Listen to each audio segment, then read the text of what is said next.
नमस्कार, आवाज समाचार में आप सभी का स्वागत है। मैं हूं सीमा। खबरों की शुरुआत करते हैं और सबसे पहले नजर डाल लेते हैं हेडलाइंस पर।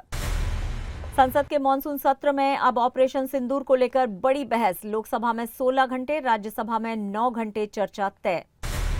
संसद परिसर में विपक्ष का हंगामा, एसआईआर के खिलाफ प्रदर्शन तेज।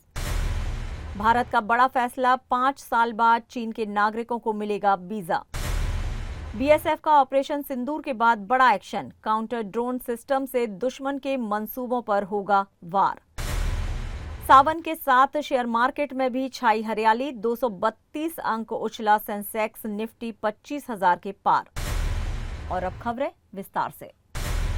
संसद के मॉनसून सत्र में अब ऑपरेशन सिंदूर को लेकर बड़ी बहस तय हो गई है। लोकसभा में 16 घंटे और राज्यसभा में 9 घंटे तक चर्चा की जाएगी। कुल मिलाकर 25 घंटे तक संसद के दोनों सदनों में इस मुद्दे पर बातचीत होगी। विपक्ष की मांग है कि जब चर्चा हो तो प्रधानमंत्री नरेंद्र मोदी, रक्षा मंत्री और गृह मंत्री खुद सदन में मौजूद रहें। लेकिन सरकार का कहना है कि प्रधानमंत्री इस हफ्ते विदेश यात्रा पर हैं, इसलिए वो अगले हफ्ते ही बहस के दौरान उपस्थित रहेंगे। विपक्ष चाहता है कि ऑपरेशन सिंदूर पर बहस इसी हफ्ते हो। इसी को लेकर कल संसद में पहलगाम हमले पर चर्चा की मांग को लेकर हंगामा भी हुआ। इसी बीच प्रधानमंत्री मोदी ने मॉनसून सत्र की शुरुआत पर मीडिया को संबोधित करते हुए कहा, ये मॉनसून सत्र जीत का जश्न है। ऑपरेशन सिंदूर में सेना ने 100% लक्ष्य पूरा किया है और 22 मिनट में आतंकियों के आकाओं के ठिकाने तबाह कर दिए। इसके अलावा इस सत्र में इनकम टैक्स बिल पर 12 घंटे, राष्ट्रीय खेल विधेयक पर 8 घंटे और मणिपुर बजट पर 2 घंटे चर्चा तय की गई है। आपको बता दें कि संसद का मॉनसून सत्र 21 जुलाई से शुरू हो चुका है और सभी प्रमुख नेता इसमें भाग ले रहे हैं। संसद का मॉनसून सत्र जारी है और विपक्षी दलों का विरोध प्रदर्शन अब संसद के भीतर तक पहुंच गया है। बिहार में चल रही मतदाता सूची के विशेष गहन पुनरीक्षण यानी कि एसआईआर के खिलाफ विपक्ष एकजुट होकर सड़क से सदन तक आक्रामक है। इसी कड़ी में आज संसद परिसर में विपक्षी दलों ने जोरदार प्रदर्शन किया। इस दौरान एक प्रतीकात्मक दृश्य तब सामने आया जब सपा प्रमुख अखिलेश यादव ने कांग्रेस नेता राहुल गांधी के गले में काला मफलर डालकर विरोध दर्ज कराया। विपक्ष का आरोप है कि चुनाव आयोग की ये प्रक्रिया आर्थिक रूप से कमजोर वर्ग और प्रवासी मजदूरों को निशाना बना रही है। इस प्रदर्शन में विपक्षी गठबंधन ने कई नेता शामिल हुए और जोरदार नारेबाजी की, एसआईआर वापस लो, एसआईआर वापस लो। इधर विपक्ष पहलगाम आतंकी हमले को लेकर भी चर्चा की मांग पर अड़ा है। सरकार अब इस मुद्दे पर 16 घंटे की चर्चा के लिए तैयार हो गई है, लेकिन ये बहस अगले सप्ताह होगी क्योंकि इस सप्ताह प्रधानमंत्री मोदी विदेश यात्रा पर हैं। चुनाव आयोग का कहना है कि एसआईआर के जरिए अवैध विदेशी नागरिकों की पहचान कर उन्हें देश से बाहर निकालने में मदद मिलेगी और इससे मतदाता सूची को शुद्ध करने में सफलता मिलेगी। लेकिन विपक्ष मानने को तैयार नहीं है। उनका कहना है कि ये प्रक्रिया जनता के अधिकारों को छीनने की एक साजिश है। बिहार की राजनीति एक बार फिर गर्मा गई है। जनसुराज प्रमुख प्रशांत किशोर और उनके कार्यकर्ताओं पर पुलिस ने लाठीचार्ज किया है। लाठीचार्ज के बाद प्रशांत किशोर ने बड़ा ऐलान किया है। उन्होंने कहा है कि अब हम नीतीश कुमार को घर से निकलने नहीं देंगे। 1 लाख लोगों के साथ उनके घर का घेराव करेंगे। प्रशांत किशोर ने यह भी दावा किया है कि उन्हें राज्यपाल और मुख्यमंत्री से मिलने नहीं दिया जा रहा है। ये मार्च 1 करोड़ लोगों के सिग्नेचर के बाद शुरू किया गया था। शेखपुरा हाउस से विधानसभा तक मार्च निकाला जा रहा है। प्रशांत किशोर ने साफ कहा है कि जब तक सरकार का कोई प्रतिनिधि सामने नहीं आता वे पीछे नहीं हटेंगे। लाठी चलाना, हम बैठे, लाठी चलाइए, चलाइए जरा लाठी, हम देखना चाहते हैं आपको कितना दम है। आप यहाँ ज्यादा आप लोग बन गए हैं। ये सुनिए, अभी ये कह रहे हैं 2 महीना से इन लोगों से समय मांगा जा रहा है। ये लोग तैयार नहीं हुए। अभी कह रहे हैं कि मुख्य सचिव मिलेंगे 5 लोगों से। भाई मुख्य सचिव मिलेंगे, उसका क्या गारंटी है? मुख्य सचिव का क्या ताकत है? वो तो फिर जा कहेंगे कि मुख्यमंत्री ने नहीं माना। मुख्यमंत्री को मिलना पड़ेगा।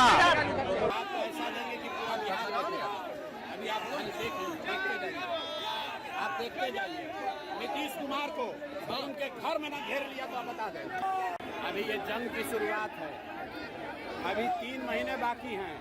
इनका जीना हराम कर देंगे।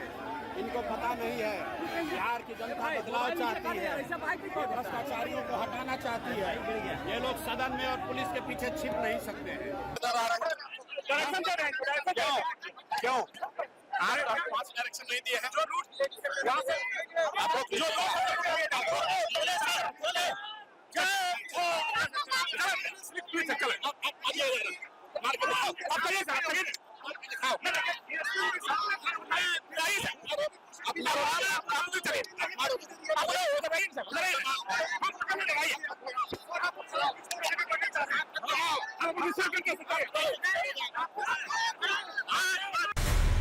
बड़ी खबर आ रही है। देश की राजनीति से उपराष्ट्रपति पद को लेकर चुनावी हलचल तेज हो गई है।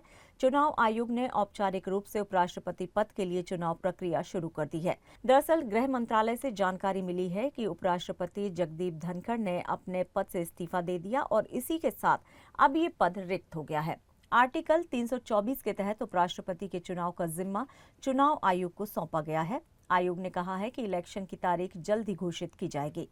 फिलहाल इलेक्टोरल कॉलेज तैयार करने, वोटर लिस्ट अपडेट करने और रिटर्निंग ऑफिसर तय करने जैसे काम शुरू हो चुके हैं। लोकसभा और राज्यसभा के कुल 786 सांसद इस चुनाव में वोटिंग करेंगे। इनमें राज्यसभा के नामित सदस्य भी शामिल होंगे। इस बीच एनडीए के संभावित उम्मीदवार को लेकर चर्चाएं तेज हैं, जिससे ज्यादा चर्चा राज्यसभा के डिप्टी चेयरमैन हरिवंश के नाम को लेकर हो रही है। हालांकि अगर विपक्ष कोई उम्मीदवार नहीं उतारता तो बिना चुनाव के ही नया उपराष्ट्रपति तय हो सकता है। अब सबकी नजरें चुनाव आयोग की ओर हैं, जो जल्द ही उपराष्ट्रपति चुनाव की तारीख को घोषित करेगा।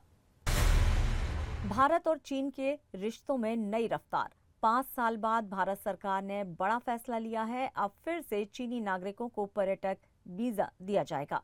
बीजिंग स्थित भारतीय दूतावास ने इस बात की पुष्टि की है। 24 जुलाई 2025 से ये प्रक्रिया फिर से शुरू हो जाएगी। कोविड-19 महामारी के दौरान मार्च 2020 में भारत ने सभी पर्यटक वीजा पर रोक लगा दी थी। इसके बाद गलवान घाटी की झड़पों ने रिश्तों को और ठंडा कर दिया, लेकिन अब दोनों देश फिर से संपर्क बढ़ाने की दिशा में आगे बढ़ रहे हैं। बीजिंग में भारतीय वीजा केंद्र से पासपोर्ट की वापसी के लिए अब एक विशेष पासपोर्ट विथड्रॉल लेटर जरूरी होगा। भारत और चीन के बीच सीधी उड़ानों और कैलाश मानसरोवर यात्रा को भी फिर से शुरू करने की तैयारी है। विदेश मंत्री एस जयशंकर भी मानते हैं कि दोनों देशों के रिश्ते अब धीरे धीरे सामान्य हो रहे हैं, यानी रिश्तों की बर्फ पिघल रही है और एक बार फिर दो एशियाई महाशक्तियां आमने सामने नहीं, साथ साथ बढ़ना चाहती हैं।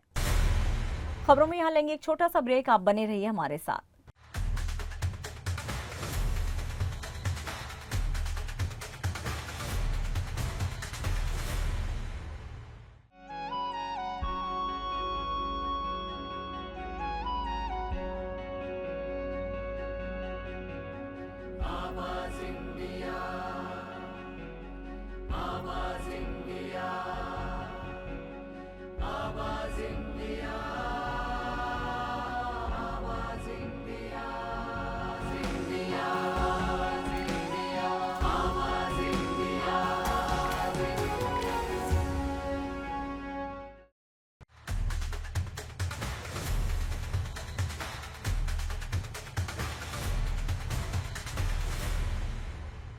ब्रेक के बाद एक बार फिर से आप सभी का स्वागत है। बढ़ते हैं अपनी अगली खबर की ओर। गुजरात एटीएस ने अलकायदा से जुड़े 4 संदिग्ध आतंकवादियों को गिरफ्तार कर लिया है। इनमें से 2 को गुजरात, 1 को दिल्ली और 1 आतंकवादी को नोएडा से गिरफ्तार किया गया है। ये चारों अलकायदा की विचारधारा का प्रचार प्रसार कर रहे थे और सोशल मीडिया के जरिए लोगों को अपने ग्रुप में जोड़ रहे थे। एटीएस को एक टिप ऑफ मिला था, जिसके बाद जांच शुरू हुई और एक ऑपरेशन चलाकर इन संदिग्ध आतंकवादियों को गिरफ्तार कर लिया गया। गिरफ्तार किए गए आतंकवादियों के नाम जीशान, फरदीन, सैफुल्ला और फारिक है। एटीएस की इस कार्रवाई को बड़ी कामयाबी के तौर पर देखा जा रहा है। गुजरात एटीएस की इस कार्रवाई से साफ है कि समय रहते ही इन संदिग्ध आतंकवादियों को गिरफ्तार कर लिया गया। एटीएस के मुताबिक ये आतंकवादी पिछले काफी समय से एक्टिव थे और अलकायदा की विचारधारा का प्रचार प्रसार कर रहे थे। एटीएस की इस कार्रवाई से देश की सुरक्षा एजेंसियों को बड़ी राहत मिली है। एटीएस की इस कामयाबी के पीछे की वजह उनकी मेहनत और सूझबूझ है। एटीएस की इस कार्रवाई से आतंकवादियों के मंसूबों पर पानी फिर गया है। अब एटीएस आगे की जांच में जुट गई है। भारत पाकिस्तान सीमा पर अब और ज्यादा चौकसी बरती जाएगी। सीमा सुरक्षा बल यानी कि बीएसएफ पहली बार अपनी सीमा चौकियों पर ड्रोन स्क्वाड्रन तैनात करने जा रहा है। ऑपरेशन सिंदूर के बाद बीएसएफ ने अपनी रणनीति और ज्यादा सख्त कर दी है। सूत्रों के मुताबिक इस स्क्वाड्रन में छोटे बड़े कई तरह के ड्रोन शामिल होंगे जो निगरानी, टोही और जरूरत पड़ने पर हमला करने में भी सक्षम होंगे। इन ड्रोन्स को चलाने के लिए खासतौर पर प्रशिक्षित जवानों की टीम तैनात की जाएगी। हर चौकी पर 2 से 3 जवान ड्रोन संचालन की जिम्मेदारी संभालेंगे और बंकरों की मजबूती के लिए बीएसएफ एक्शन में है। चुनिंदा पोस्ट पर काउंटर ड्रोन तकनीकी भी लगाई जा रही है ताकि किसी भी घातक ड्रोन को सीमा पार से आने से पहले ही खत्म कर दिया जा सके। बीएसएफ की ये तैयारी न सिर्फ तकनीकी बढ़त का संकेत है बल्कि ये भी बताती है कि भारत अब हर मोर्चे पर तैयार है। दिल्ली हाईकोर्ट के न्यायमूर्ति यशवंत वर्मा के खिलाफ कैश रिकवरी विवाद अब संसद से सुप्रीम कोर्ट तक पहुंच गया है और इस पूरे मामले में एक नया मोड़ तब आया जब भारत के मुख्य न्यायाधीश जस्टिस बी.आर. गवई ने खुद को सुनवाई से अलग कर लिया। दरअसल जस्टिस वर्मा ने सुप्रीम कोर्ट में एक याचिका दायर कर इन हाउस जांच समिति की रिपोर्ट को चुनौती दी है।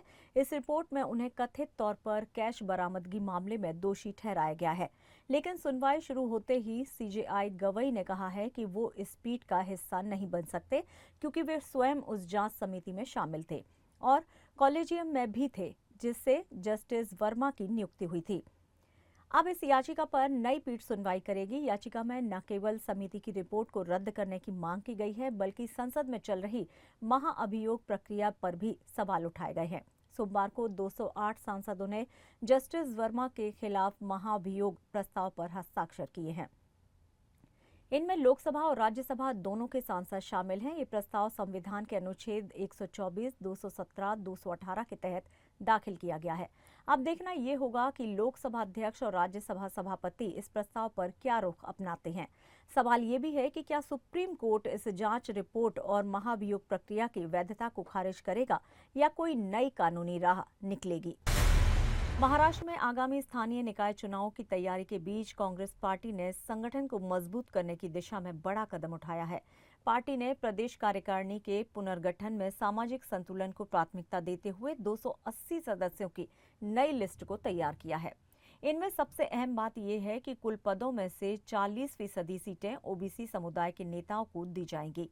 महिलाओं के लिए 15% आरक्षण रखा गया है। वहीं अल्पसंख्यकों के लिए 18 से 19%, अनुसूचित जाति और जनजाति के लिए 16 से 17% और ओपन कैटेगरी के लिए 25 से 28% सीटें तय की गई हैं।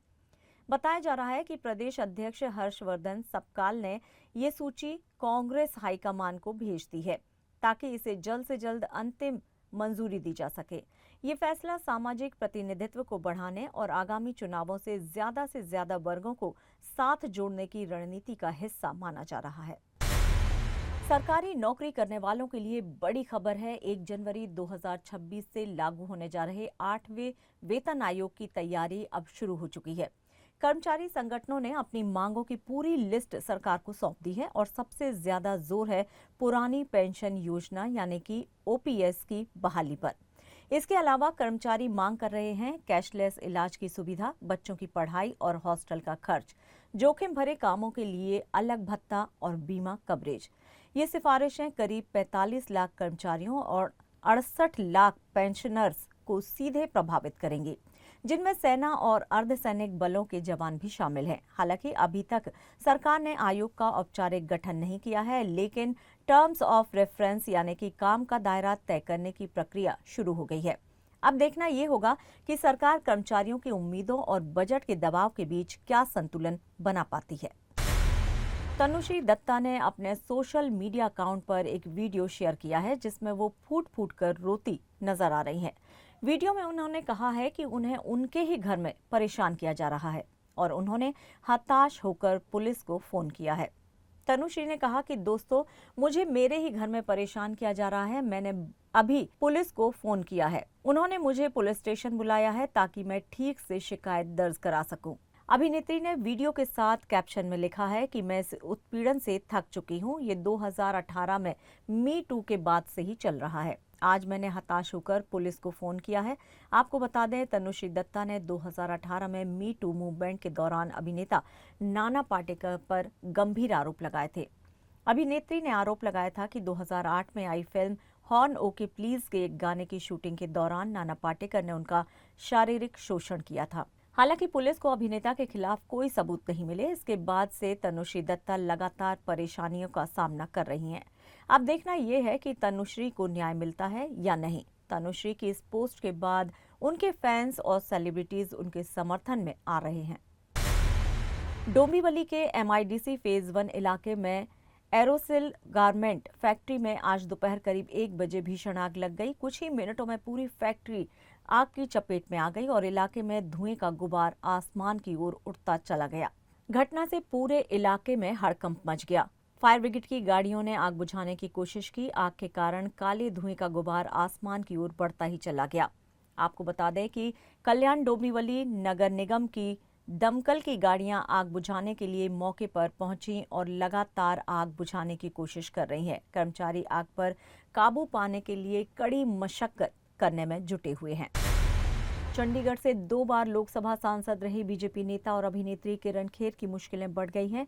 किराया कार्यालय ने उन्हें सरकारी मकान के लाइसेंस शुल्क पर जुर्माने को लेकर 12,76,000 रुपए चुकाने का नोटिस दिया है। नोटिस में कहा गया है कि सेक्टर 7 स्थित T6/23 सरकारी आवास के लिए जुलाई 2023 से लेकर अप्रैल 2025 तक का बकाया किराया और जुर्माना चुकाना होगा।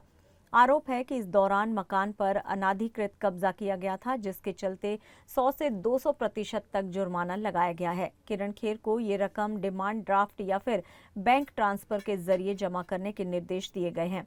आपको बता दें कि किरण खेर को 2024 के लोकसभा चुनाव में बीजेपी ने टिकट नहीं दिया था। इसके बाद से वो राजनीति में ज्यादा सक्रिय नहीं रही, लेकिन सोशल मीडिया पर सरकार के समर्थन में लगातार पोस्ट करती रही हैं। और खबरों में यहां लेंगे एक छोटा सा ब्रेक। आप बने रहिए आवाज समाचार के साथ।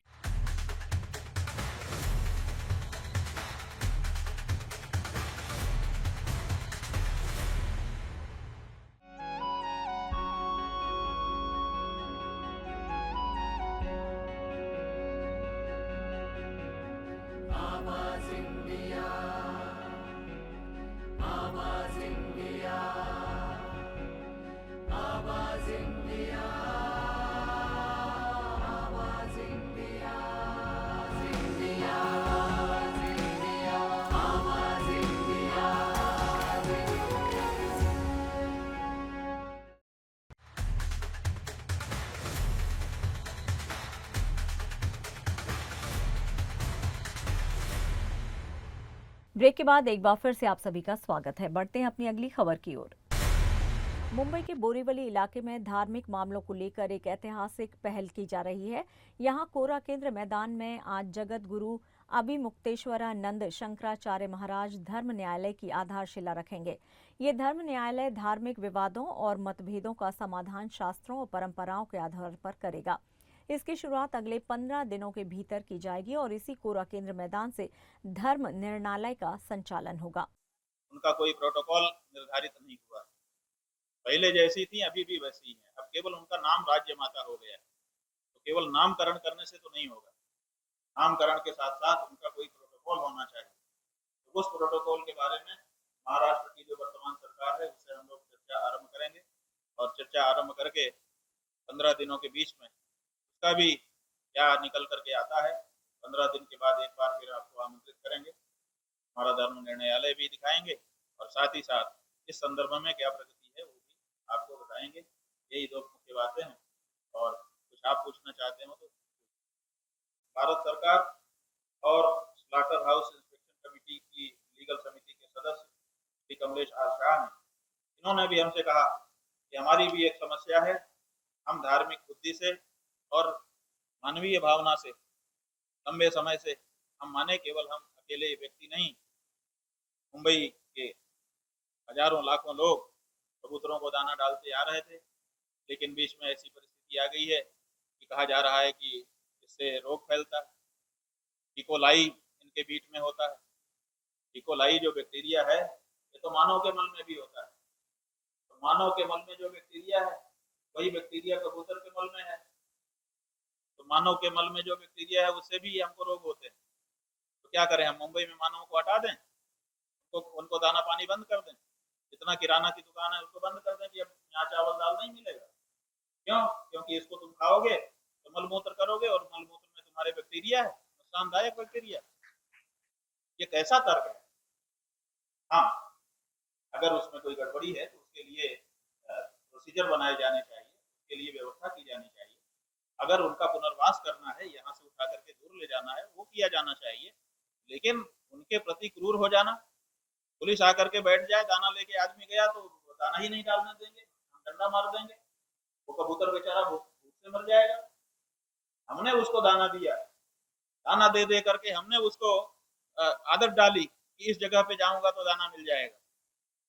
उसको आशा किसने बनवाई? वो तो जंगल में घूम सकता था, फल खा सकता था, पत्ते खा सकता था, कीड़े खा सकता था, कुछ भी खा सकता था, जी लेता अपनी जिंदगी।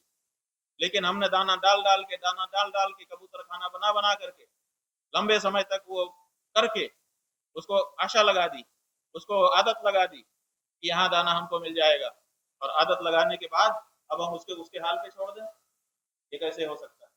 इसलिए ये भी पिटीशन इन्होंने हमारे सामने डाली कि इस पर आप धर्म की दृष्टि से निर्णय दीजिए। तो ये 2 पिटीशन हमारे पास आई हैं। प्राथमिक रूप से इन 2 पिटीशन को हम पंजीकृत कर रहे हैं और 15 दिन के बाद जब यहाँ पर हमारा न्यायालय तैयार हो जाएगा तो इसकी विधिवत सुनवाई हम लोग आरंभ करेंगे और फिर उसके अनुसार निर्णय देंगे। अगर उस निर्णय से कोई असहमत होगा तो वो भारत के दूसरे न्यायालयों में उस निर्णय के लिए स्पष्टता के लिए जा सकेगा, उसमें हमें कोई बाधा नहीं। तो ये आपको सूचना करनी थी। भगवान की नजर में सब बराबर है, लेकिन भगवान की नजर में सब बराबर है तो आप इंटरव्यू क्यों लेते हो नियुक्ति करने के लिए? आप कोलोजियम क्यों मनाते हो? आप सड़क पे खड़े हो जाओ, जितने जज चाहिए एक एक आदमी को पकड़ लो, चलो भैया तुमको जज बनना है। क्या ये कर सकते हो? नहीं कर सकते। आपको भारत का राष्ट्रपति बनाना होगा, विदेश का जो नागरिक होगा कितना ही योग्य हो आप बना पाओगे? आप कहोगे नहीं, उसके लिए भारत की नागरिकता अनिवार्य है, भारत का व्यक्ति होना चाहिए, तब हम उसको प्रधानमंत्री और राष्ट्रपति जैसे संवैधानिक पदों पर बैठाएंगे। तो आपका राष्ट्रपति अगर बनना है तो उसके लिए भारत का होना जरूरी है, और हमारे भगवान का भोग लगना है तो आप बड़े आराम से कह देते हो कि काऊ इज काऊ। का मतलब क्या है? हम ये नहीं कह रहे हैं कि न्यायाधीश का दृष्टिकोण हमारे विरुद्ध है, लेकिन हम ये जरूर कह रहे हैं कि न्यायाधीश को उस बारीकी की समझ नहीं है, उस धर्म दृष्टि से वो परिचित नहीं है जिस धर्म दृष्टि का उपयोग करके भगवान की पूजा अर्चना की जाती है। और इसीलिए आवश्यक है इस तरह के जो मामले हैं उनकी सुनवाई और उनका निर्णय धार्मिक लोग करें। जो फौजदारी मामले हैं, अपराध के मामले और जो संपत्ति से जुड़े हुए सिविल मामले हैं, उनके लिए हमारे देश की जो कोर्ट है, न्यायालय है, वो अपना काम करे, हम उसमें कोई हस्तक्षेप नहीं कर रहे हैं। लेकिन जो धार्मिक मामले हैं उनको सुनने के लिए वो विशेषज्ञता प्रायः न्यायाधीशों में दिखाई नहीं देती है। बहुत से न्यायाधीश तो हैं, ऐसा भी नहीं है कि नहीं है, बहुत अच्छे अच्छे सुविचारित निर्णय वो भी देते हैं, लेकिन प्रायः कभी कभी हम लोग देखते हैं धार्मिक मामलों की वो समझ जिसकी अपेक्षा की जाती है धार्मिक जगत के द्वारा, वो न्यायाधीशों में दिखाई नहीं देती है। और इसीलिए न्यायालय के विरुद्ध नहीं बल्कि न्यायालय के सहयोगी के रूप में, न्याय मित्र के रूप में और न्यायालयों के भार को कम करने का दृष्टिकोण रखते हुए हम ये घोषणा कर रहे हैं। इसका विचार निर्णय तो महाकुंभ में ही ले लिया गया था प्रयागराज के, लेकिन बात आगे बढ़ रही थी। लेकिन जब इस तरह के प्रकरण देखने के लिए आते हैं तो फिर लगता है इस बारे में शीघ्रता से कार्य आरंभ कर देना चाहिए। तो यह निर्णय लिया गया है कि चातुर्मास के अंतराल में ही यहीं पर धर्म निर्णयालय का स्थापन 15 दिनों के भीतर कर दिया जाए। 2 पिटीशन हमने आपको दिखाए, दोनों व्यक्ति भी यहाँ पर उपस्थित हैं, हमने उनसे मिला दिया। 2 लोग हमसे ये आशा करते हैं कि इस बारे में आपके धर्मशास्त्रों के अनुरूप निर्णय हमको बताइए। तो उनकी जो आकांक्षा है उसकी पूर्ति करना हमारा दायित्व है। दूसरे हमने कहा कि हम भारत की जो न्यायालय है उनके बारे में कोई विरोध दृष्टिकोण नहीं रखते हैं, बल्कि उनकी सहायता का दृष्टिकोण रख रहे हैं। और भारत की न्यायालय ने पहले 1994 में भी और अभी 2023 में भी उन्होंने एडीआर बनाया। इसका मतलब है कि उन्होंने कहा है कि कोई अगर मध्यस्थता चाहे, कोई अगर सुलह करना चाहे, तो उसके लिए कोई भी व्यक्ति या कोई भी संस्था आगे आकर के बीच में बैठ करके दोनों का सुलह करा दे, ताकि हमारे पास जो मुकदमों का बोझ है वो कम हो जाए। अगर वहां से कोई नहीं संतुष्ट होगा तब वो हमारे पास आए, उतना आप ही कर दीजिए, ऐसा अनुरोध भारत की सरकार ने और सुप्रीम कोर्ट ने किया है। साथ ही साथ आपको पता होना चाहिए कि जो वाणिज्यिक मामले हैं, आर्थिक मामले, उसमें अनिवार्य कर दिया गया है। पहले अनिवार्य नहीं था, अब अनिवार्य कर दिया गया है कि पहले आर्बिट्रेशन होगा, पहले आप आपसी मामले में किसी के साथ बैठ करके निर्णय करेंगे। अगर वहां से आपका मामला नहीं सुलझता है तभी आप हमारे पास आएंगे। हमारे पास आने के लिए पहले आर्बिट्रेशन में आपका जाना और वहां पर सुनवाई होना जरूरी है।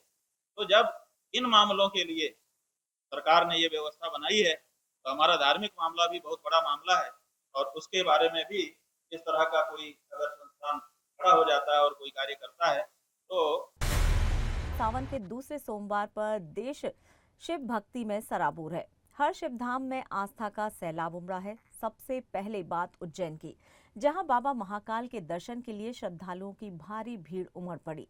मंदिर के पट करीब रात को 2:30 पर खुले और इसके बाद से दोपहर 12 बजे तक करीब 1 लाख श्रद्धालुओं ने बाबा के दर्शन कर लिए। सुबह भस्म आरती के दिव्य दर्शन हुए। वहीं दूसरी ओर काशी में भी श्रद्धा का जनसागर देखने को मिला। रात 3 बजे मंदिर के पट खुले और सुबह 4 बजे बाबा विश्वनाथ की मंगला आरती हुई।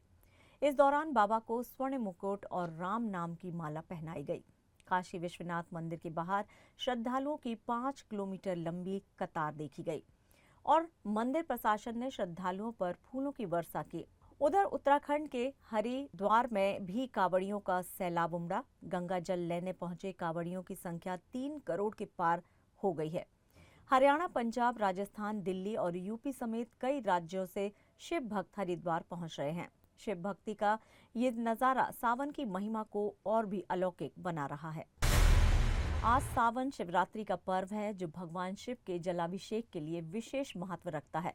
मान्यता है कि इस दिन भगवान शिव की पूजा अर्चना करने से सभी पाप नष्ट हो जाते हैं और भक्तों की मनोकामनाएं भी पूर्ण होती हैं। सावन माह में भगवान शिव के जलाभिषेक का विशेष महत्व होता है और ये जलाभिषेक श्रावण सोमवार और श्रावण शिवरात्रि के दिन किया जाता है।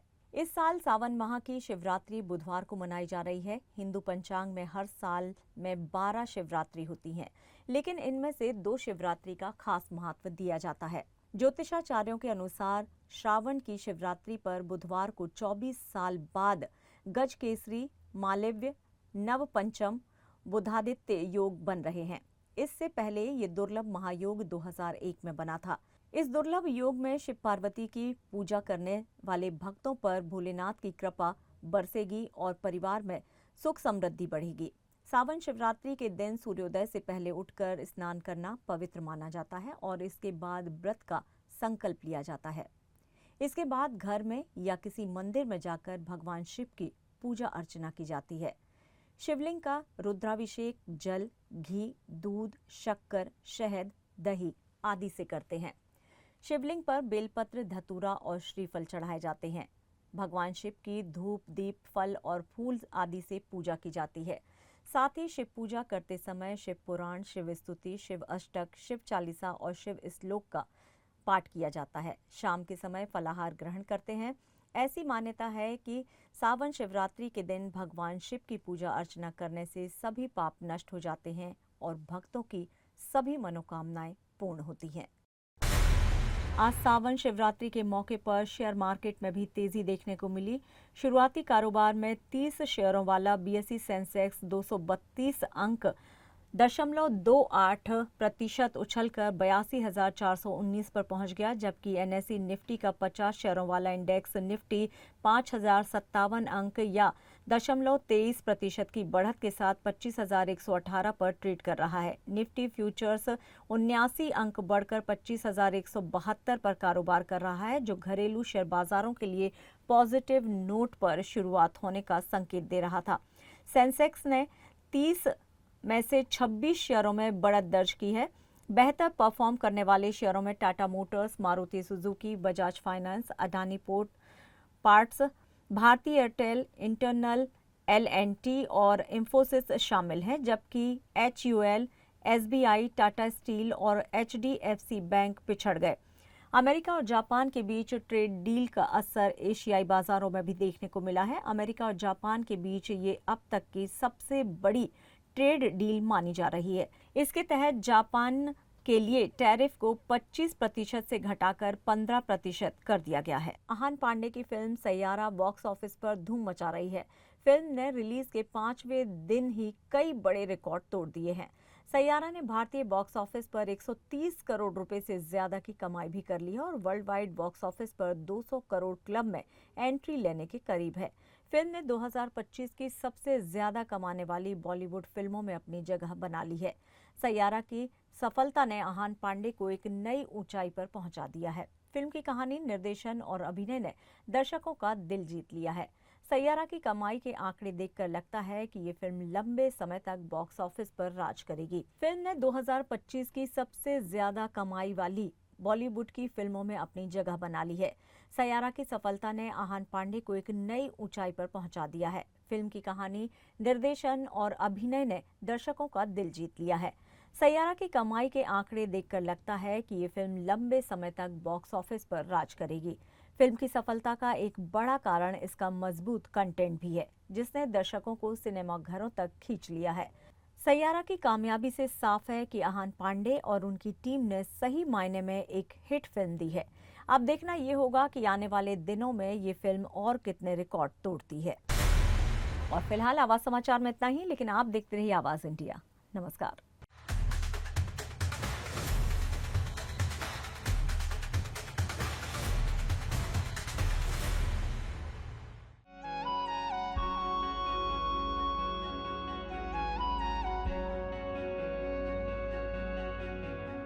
आवाज